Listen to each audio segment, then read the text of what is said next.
This entire time I thought I needed to dampen the oscillations. The crystals will only stabilize at high frequency. You have to... Crank it! Yes, you have to crank it. The properties of Hextech are exactly the same as the geopolitical dynamic between Piltover and Zon. The two cities stabilize at high frequencies, in other words, extreme tension. Much like how the initial period of peace was only a direct result of war, magic is taking a center stage in the next season. After all, the show is called Arcane. Magic is the central through line to the show, and Hextech is the medium of the Arcane in Piltover. Understanding Hextech is pivotal in understanding the general world that Arcane takes place in and how events will unfold. Hextech was created upon a dream, a fantastic ideal in which how much good it can do. Piltover was founded upon a dream, to build a bastion of peace in academia away from magic and warmongering. However, once the invention of Hextech reinvented Piltover as Jace began eclipsing Heimerdinger, Piltover's structure crumbled. As the slow tendrils of magic began warping itself around Piltover, peace was shattered as the unwieldy power of the arcane proved to be a powder keg, ready to burst. What does Hextech symbolize? Is it dreams, ambition, oppression, destruction, creation, power, weakness, peace, war? Hextech symbolizes all of that. It ultimately depends on who wields it. Hextech is change incarnate. Singe even mentions how the hexcore induces change upon its subjects which are unable to handle it. Everything was stable in Piltover, with the research of the Academy students not too groundbreaking and the criminal activities of Zonites not too disruptive. Powder accidentally blowing up Jace's laboratory was just the spark needed to reignite old tensions. With the Pandora's box within Hextech, the Vi squad had their lives changed twice. Once where everyone becomes wanted terrorists, and another where everyone becomes dead, imprisoned, or abandoned. Within the hands of Powder, the harbinger of unluck, Hextech is a means of destructive change, tearing her away from her family, friends, and herself. Later, Jinx kills dozens upon dozens for the mystical gem, all culminating onto her magnum opus of destruction, opening the floodgates of war and carnage. Within the hands of the Golden Boy, blessed with the vision of idealistic benefit, Jace developed Hextech to become the backbone of the new Piltover, supporting the city's values surrounding academia, knowledge, and progress under the watchful gaze of the Council. Within the hands of Piltover's leadership, they seized control of change and directed it towards progress. That is why they are so worried about it getting into the hands of Zon, as the lost gemstone means a loss of control. The power of change is prominent, as once Echo gets his hands on the Hex Gem, he says this is the change he needs to overtake Silco. Again, as the embodiment of change, it makes sense why Echo reinforces the idea that it must be him who gives the gem back to Piltover, guiding any future change with his vision. As Echo and Jinx clash over the bridge over the gemstone, it's an internal battle for Zon to charge into war or peace. But you can't win a fight for peace through violence. Violence is the language of war. Now, with Jace as paranoid as ever under heavy influence from his favorite Noxian warmongerer, Jace shaped Hextech to be a tool of force and brutality. In the incarnation of a warhammer, Jace wields the change bluntly and directly to tear down systematic violence brewing within Zon. As for Vi, her anger just made her Hextech into a force of destruction until she realized that her duty was to protect, not fight, so the change she wielded adapted to protect instead of hurt. Much like how Jinx was failing to crack Hextech until she embraced change, Hextech is a narrative tool to convey how its user's will shapes the world. So going back to Viktor's line about high frequencies, what does that mean for Hextech and magic? Well, it's actually pretty simple. The power struggles between different forces vying for change go back and forth to an extreme level, until one ultimately wins out and decides the long-term line of change. That is why we are stepping into war. As the ideologies and ambitions of Piltover and Zon are at a tipping point, they clash to see whose drive is stronger. That is precisely why a war on this level didn't happen until Zon began to harness Hextech. The thematic necessity of Jinx developing Hextech and dealing the first blow is to even both sides as they both hold in their hands the catalyst of change. Power breaks free from oppression, and power fights for control. Now whatever happens in war, whatever character developments occur, and who wields Hextech ultimately decides how the ending of Piltover or Zon turns out. Now let's talk about how Hextech works in the show.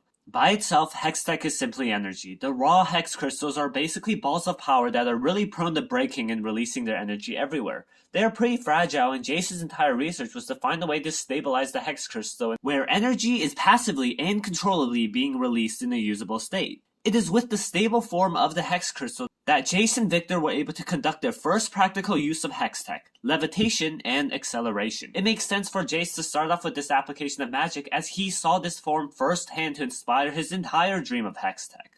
I'm guessing with the crystal the mage gave Jace, he spent time studying it to find the most similar substance, which were the crystal bombs he ended up with. Then, he researched the necessary runes and movements to channel the arcane to do the transportation spell before his experiment finally succeeded.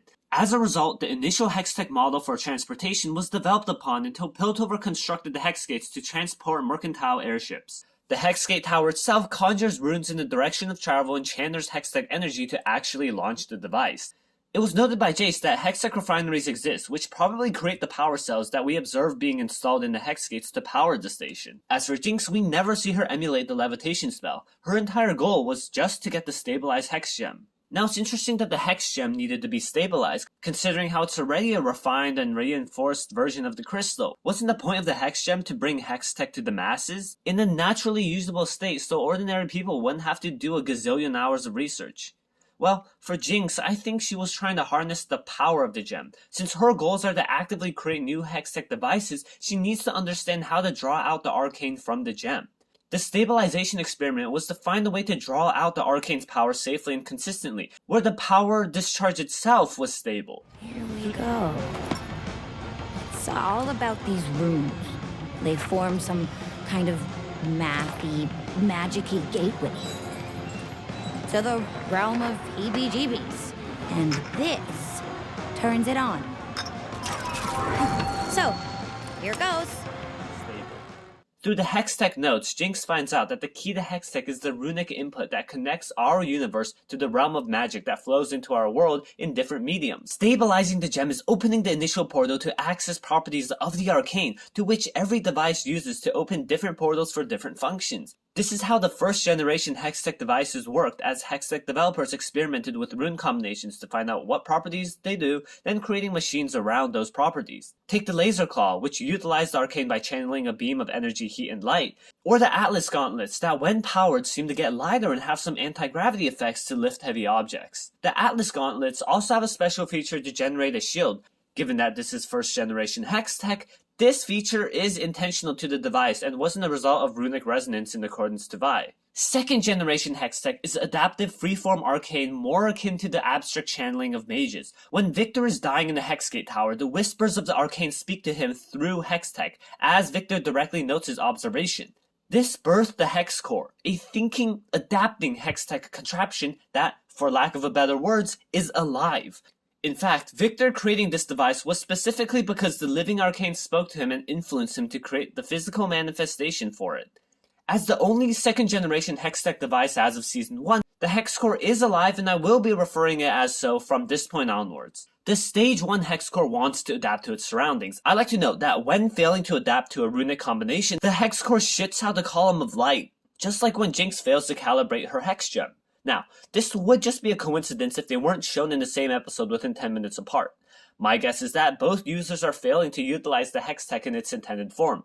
Jinx was not accepting of change at the moment, and the arcane sensed her hesitation and blocked her access to magic. While for Viktor, he was using first generation runic combination techniques on the living hexcore instead of getting it to adapt to anything. The hexcore is essentially incomplete until it consumed Viktor's blood to adapt to life specifically, to which it began to exhibit life-adjacent properties. As the hexcore is in the presence of Viktor's blood, it calibrated itself to open the portal to the vitality aspect of magic. Now, as the hexcore absorbs more of Viktor's life, it becomes a better channel of life magic, as the hexcore evolves from a static cold blue device to an autonomous warmly purple object, then into a sentient vibrant pink being, until finally a living, breathing hunk of flesh, shimmer, hextech, and magic.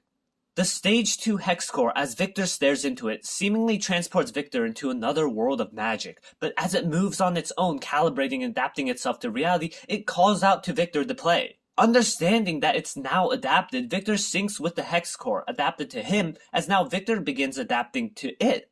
He himself becoming a channel for the arcane. As the two become one, Viktor finds a breakthrough as he's able to harness the properties of Stage 2 hexcore and begin showcasing its properties on plants. This would be promising if the plants didn't die immediately, but simply put, the hexcore isn't adapted for them. The hexcore magic is for Viktor, as he notes the possibilities of it to adapting physiology and extending life, exact problems Viktor is currently dealing with. As the hexcore fails with the plants, its color fades back to blue, kind of like how it's unadapting. Viktor explicitly says that the plants are rejecting the transmutation, again confirming how the issue isn't with his calculations, but with his subjects. Viktor takes Shimmer to allow him to survive the change caused by the hexcore. As Viktor later uses the hexcore without Shimmer and causes someone's death, it's safe to say that Shimmer was needed for Viktor's adaptation. Shimmer does two things, grants survivability and grants strength. But when we get a cellular look at Viktor's first transmutation session, the Shimmer particles just merge with Viktor's cells. This merely harnesses the power of strength to strengthen Viktor's bad leg to become fully functional. Survivability isn't needed as the hexcore was already perfectly harmless for its creator. Except that the hexcore is trying to take over Viktor's body. Singed is correct saying that Shimmer was the key, as when Hextech tried to enter the plants died. When it tried to enter Sky died.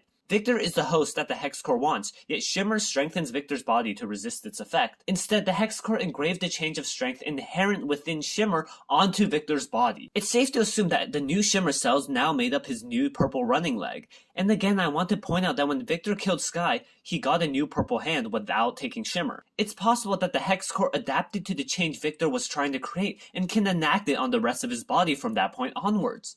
As Viktor's leg is now half flesh and half hextech, as we watch the purple streaks of magic course through his veins literally, the hexcore and Viktor now share a body. If it weren't for Sky saving Viktor, he would have been completely taken over by the hexcore then and there, but the stage 3 hexcores adapted to Viktor and Shimmer, as it was fed with liters of Viktor's blood, glowing bright pink as a ball bursting with vitality, constructing a new leg for Viktor. After absorbing Sky, the hexcore enters stage 4, as it adapts to death. As a belching flesh creature, not even needing runes. This is actually crazy. It's a being of pure magic and energy. This hexcore is a perfect channel for the arcane. Even the guy that saved Jace had runic engravings on his hand and artifacts, but this force of the arcane itself needs none of that to take away the strength bestowed to Viktor as its creator tried to pull the plug. A falling out moment between the inventor and his rejected invention. The stage for Hextech took all of itself from Viktor, now losing control of his leg again. From here, I predicted that it will ultimately consume a dying Viktor's body next season, but you can just watch the video on the info card above. Back to the first generation Hextech devices, Jace created the Mercury Hammer, utilizing anti-gravity to make the hammer lighter, and the Hextech explosive capabilities to generate shockwaves and explosive bullets. This is the first completely weaponized use of Hextech that we've seen, and it's incredibly scary as it wipes out hordes of chem tanks. Then, Jace creates the Hextech rocket launcher, an actual menace of a machine. Utilizing the initial Hextech properties of acceleration from the notes, the rocket launcher itself simply serves as a mini Hexgate that launches missiles. The missiles themselves aren't Hextech, more so just giant grenades that we directly absorb the green and orange chemicals that are also present within her grenades. If that's any reconciliation, the missile won't do that much damage compared to a purely Hextech explosion, as even a couple of Jinx's grenades weren't enough to blast the hole to the airship. This missile won't destroy the entire level of the council room, but it will still do quite a bit of damage within it. Not enough to guarantee the deaths of everyone inside it, however. Other than that, that's all the Hextech we get in the series. Knowing that Hextech is a tool for change, what are some other ways we can expect Hextech to be used in Season 2? Jace already has his hammer, to which he will continue bluntly swinging around thinking that it's going to solve the conflict between Piltover and Zahn. I would actually like to see him ultimately give up this hammer, representing his connection to the past, Hextech, and warmongering as Jace comes into his own as the leader Piltover needs. Not as a reckless, naive scientist, an egotist, symbolic pioneer, or a short-sighted radical, but a well-rounded, wise, and conscious individual fully dedicating himself to public service.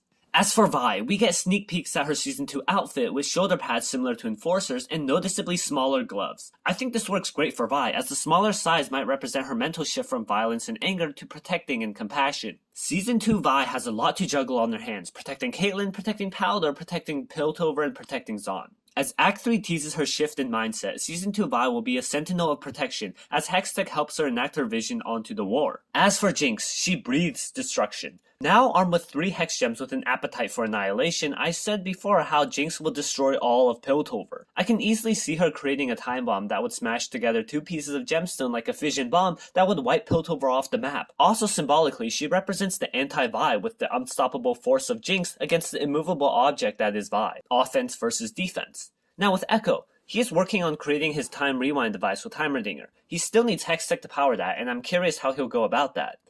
I'm guessing that Echo will fight Jinx again to take one of her gemstones to both de-escalate the war, settle things with Jinx, and further his agenda of preventing tragedy. Echo's whole idea of change is accountability. He feels accountable for fixing a machine and asks Benzo for a few more seconds, feels guilt for not helping everyone save Vander as his friends all die, and mourns the loss of Powder as her persona warps into Jinx. Echo mentions how it can drive someone insane wanting to go back in time to fix everything, and I can see that as a great character arc for him. As Echo now truly has the power to go back in time, he finally faces some moral conniption against his flawless portrayal so far. I would love to see Echo trying to change the past until he eventually understands that he must live in the present, after driving himself insane with responsibility.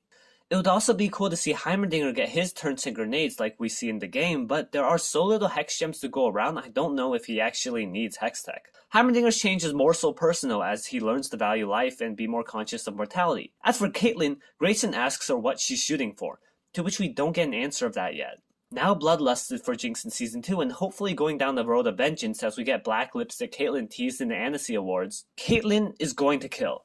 With the new Hextech rifle akin to her game counterpart, it's a perfect narrative device for telling us that Caitlyn's vision of change is to kill anyone who gets in her way to killing Jinx. All until she learns that a gun should be used to protect as she reconciles with Vi as they stand on the same side again to guide the enforcers to be a force of benevolence. Now Viktor, he's gonna get his whole body consumed by the hexcore, and he himself is going to change. As the embodiment of Hextech, I'm curious how he'll be used in war. As Piltover's greatest channel for the arcane, Viktor might be a pseudo-mage and can influence the tides of war greatly. I can see a great conflict between him and Jace, technology versus magic, to redefine Hextech to only be first generation.